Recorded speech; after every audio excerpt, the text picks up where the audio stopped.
Viongozi wa Mombasa Republican Council MRC wamelalamikia kile wanachodai kuwa ni kukamatwa na kuhangaishwa kiholela na maafisa wa usalama licha ya uamuzi wa mahakama kuu nchini kulihalalisha kundi hilo.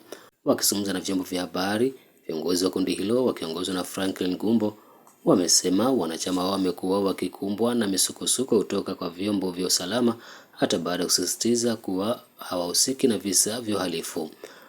MRC ilienda kotini na haki kupitia mahakama ya Kenya tukapata ushindi ule, lakini licha ushindi ule bado uko katika makaratasi.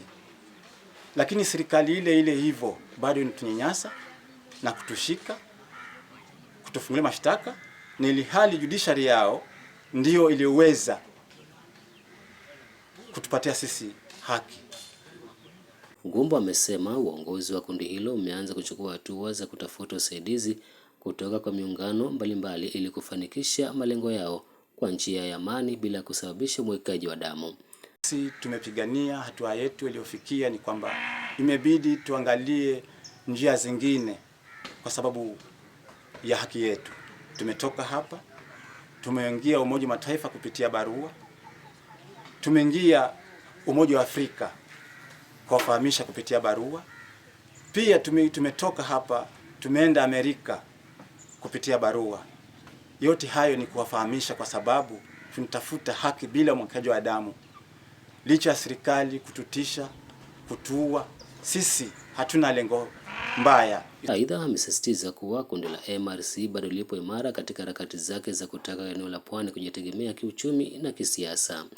Wakati huo, Gumbo amewataka viongozi wa kisiasa katika eneo la Pwani kueleza ukweli kuhusu masuala yanayohusu kundi hilo ili kuepusha upotoshaji wa taarifa kwa umma.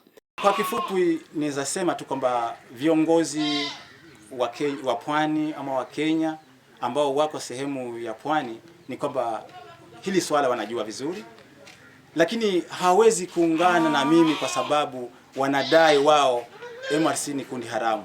Hivyo basi ningependa kuomba Mungu sana, kumshukuru Mungu aweze kuwaonyeshea macho ili waweze kujua haki zao katika Pwani ni zipi na ushirikiano wa Pwani pamoja.